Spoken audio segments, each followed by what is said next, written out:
So today's thought is जिनने भी fees नहीं भरी है वो अपनी फीस भरे। हाँ, हमारे स्कूल में जिन भी बच्चों की फीस नहीं भरी होती थी उनकी सामूहिक बेइज्जती होती थी। और उससे भी ज्यादा दर्द की बात यह है कि वो जो बच्चा थॉट पढ़ रहा है उसने भी फीस नहीं भरी है।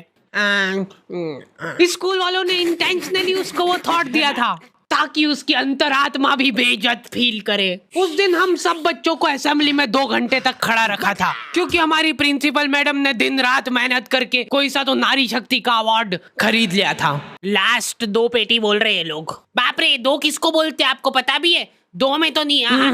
हाँ। लेकिन मैडम आप मानोगी नहीं, आपके पहले जितने लोग आए उनको मैंने 4 पेटी से कम में दिया नहीं किसी को। चलो उठा लो इसको। अरे उसको नहीं, लाश को। ठीक है। मैम आपको दिख रहा है ना सामने का राम नाम।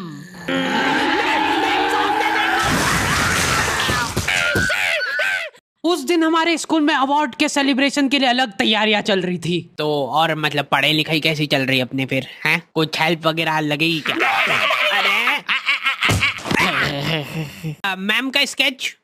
हाँ, हार्डी को बोला तो था। मैं स्कूल में स्केचेस का धंधा करता था, 100 रुपए प्रति स्केच और लड़कियों का फ्री में। मैंने एक बार चमेली का स्केच बनाया था। उसने बनाने का बोला नहीं था, मैं खुद से बना के ले गया था। वो देख के वो एकदम इम्प्रेस हो गई और उसने जाके अपने बंदे को दिखा दिया। ये देखो हार्डी ने बनाया, कितना अच्छा बनाया यार, हूबहू लग रही हूँ मैं एकदम। उसका बंदा राजेश और उसके साथ 2-4 लौंडे लपाड़े और। बहुत स्केच बनाना आ रहा है देखो आजकल, हमारा भी बना दे कभी। अरे भाई पर हुआ क्या?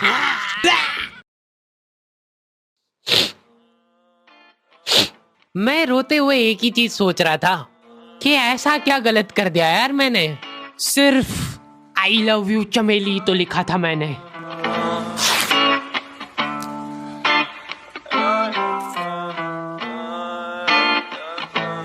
नाम तेरा है ही क्या मुझको तो खबर नहीं, गलतियां ये सारी उन रातों की है। जिंदगी तो चल रही मैं मगर थमा हुआ, शायरी ये सारी मेरी बातों की है। नाम तेरा है ही क्या मुझको तो खबर नहीं, गलतियां ये सारी उन रातों की है। जिंदगी तो चल रही मैं मगर थमा हुआ, शायरी ये सारी मेरी बातों की है।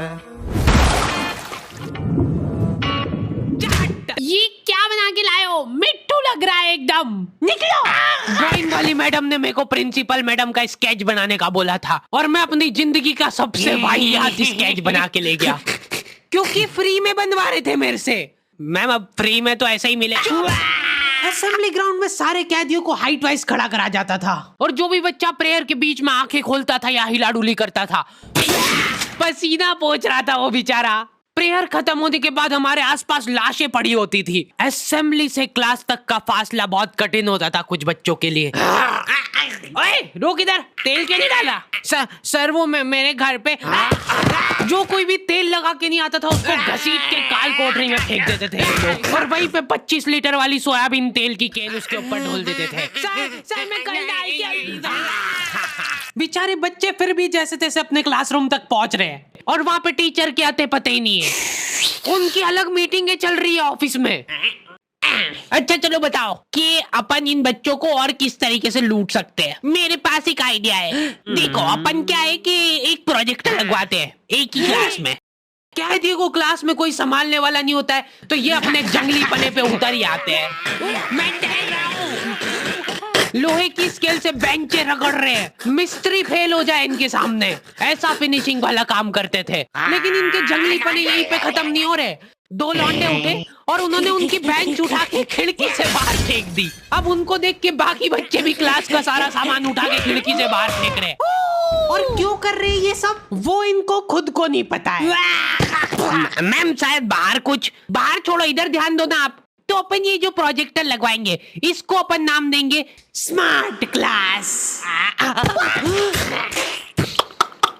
और उसकी अपन लेंगे अलग से फीस। ठीक है, पर कभी किसी बच्चे ने नहीं दी तो? अरे भूषण जी, फीस पेरेंट्स देते हैं, बच्चे नहीं। 1 हफ्ते में 1 पीरियड लगता था स्मार्ट क्लास का, जो बच्चों को स्मार्ट बनाने के लिए काफी था। पॉपकॉर्न लाया था ना तू आज? खोल टिफिन। मूवी चलेगी अभी मूवी। ये लोग ऐसे बैठे कि अभी लड़की आके मुजरा करेगी इनके सामने। जिन भी बच्चों ने वो एक्स्ट्रा फीस नहीं भरी होती थी उनको वो 1 पीरियड के लिए क्लास के बाहर जाना पड़ता था। ये सब हरकतों में ही 10-15 मिनट निकल जाते थे। उसके बाद टीचर आके जैसे ही प्रोजेक्टर चालू कर रही है उसकी आधी स्क्रीन जने का सीलिंग पे ही चढ़ रही है। तो अब उस स्क्रीन को फिक्स करने के लिए एक एक्सपर्ट आदमी को बुलाया जाता है। हाँ सही सोच रहे हो भूषण।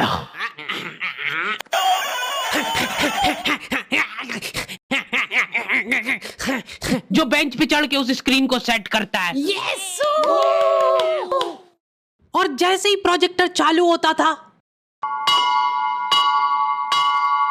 पीरियड ही ओवर हो जाता था। और जो गरीब बच्चे बाहर खड़े थे उनमें से गलती से एक ने क्लासरूम में झांक लिया। क्या देखा तूने? है क्या देखा?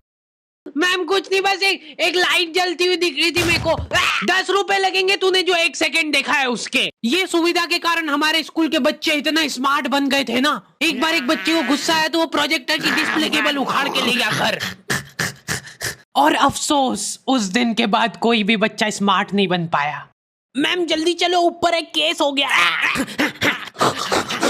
हमारे स्कूल में आए दिन कुछ न कुछ केस होते रहते थे, लेकिन ये केस थोड़ा पेचीदा था। हमारी क्लास के किसी बच्चे ने लव लेटर लिखा था चमेली को और वो लग गया टीचर के हाथ। तो ये अब केस बन चुका है पूरे स्कूल का। सारे टीचर लोग अपने काम धाम छोड़ के उस मुजरिम को पकड़ने में लग गए। जो टीचर लीव लेके छुट्टी मनाने गए थे वो आधे रास्ते से पलट के आ गए थे। ये सर आ गए। बेटा सही सही बता दो किसने लिखा है। अब ये 10-15 टीचर लोग आपस में डिस्कशन कर रहे हैं। सर आपने लिखा है तो बता दो, अपन बात दबा देंगे। फिर इन्होंने एक और एक्सपर्ट टीचर को बुलाया। बेटा सुन लो, मैं शक्ल देख के बता देती हूँ एक बार में कि कौन है मुजरिम। तुम बाहर जाओ। हाँ तुम भी बाहर जाओ। तुम भी। क्लास में सिर्फ 4 लड़के बचे जिनमें से एक मैं हूँ। बाकी सभी बच्चे इसके शक के दायरे में थे। उन सभी बच्चों को काल कोठरी में ले जाके टॉर्चर किया जा रहा था। बोल दे बेटा क्यों लिखा है। इधर मैडमों को अलग चीजों की टेंशन हो रही थी। इसने चमेली में मात्रा तक गलत लगाई है। अरे रुको, इसका बाप भी बोलेगा सच। बोल दे बेटा क्यों लिखा था। बस हाँ बोल, तूने लिखा था। बोल। सर हाँ सर मैंने हाँ नहीं लिखा। सर हमने नहीं लिखा। चुप। बोल सच बोल। अभी भी मौका है, बोल दे कि तूने लिखा सर। मरना ही आज मतलब तुमको। मुंह खोल। ऐसे तो ये कसई मार डालेगा सारे बच्चों को। साइड करो इसको, मैं जा रही हूँ। अरे मैम सबने सच बोल दिया है, इन सभी ने मिल के लिखा है। हाँ sir very good very good. चलो अब साइड हो जाओ। ये क्या, किसने मारा मेरे बच्चों को? पानी पियो बेटा, लो पानी पियो। लेकिन उसके पहले मेरे को बताओ कि तुम में से किसी ने लिखा है या नहीं। इधर इनकी क्लास में अलग इन्वेस्टिगेशन चल रही थी। बेटा देखो, अगर तुमको आपस में भी किसी पे शक हो तो तुम लोग बता सकते हो खुल के, किसी से डरने की कोई जरूरत नहीं है। इतने में राजेश उठ के बोल रहा है, मैम मेरे को हार्डी पे शक है। तो पहले क्यों नहीं बताया? उसके बाद ये लोग मेरे को ही पकड़ के ले गए। अभी देखो मेरी शक्ल पता है थोड़ी सी ऐसी भोली टाइप है, तो मेरे को बचपन से ही उस चीज का एडवांटेज मिला है। जैसे किसी बच्चे से लड़ाई हो गई, सर इसने ही मारा है मेरे बच्चे को। नहीं ये नहीं मार सकता यार, इसको जरूर किसी ने फंसाया है। कुछ भी बोलो यार, लेकिन मेरे को नहीं लग रहा यार कि ये हो सकता है मुजरिम। बेटा सच बताओ तुमको किसने फंसाया है? बेटा देखो, अगर किसी ने तुमको फंसाया है तो उसका नाम बताओ। डरो मत, घबरा मत, सिर्फ नाम बताओ। हाँ बेटा, डरने की बिल्कुल बात नहीं है।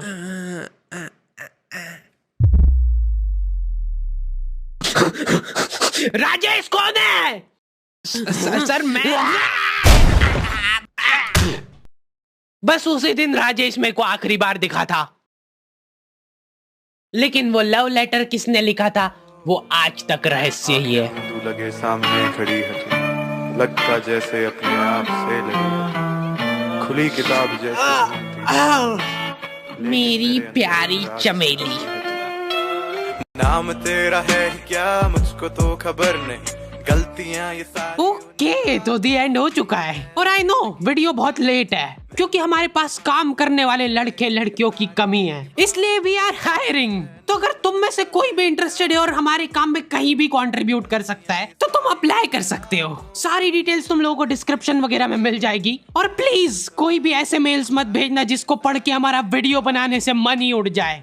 मिलते हैं नेक्स्ट वीडियो में। के तेरे मुझको तो खबर नहीं, मैं देखता ही जा रहा हूँ।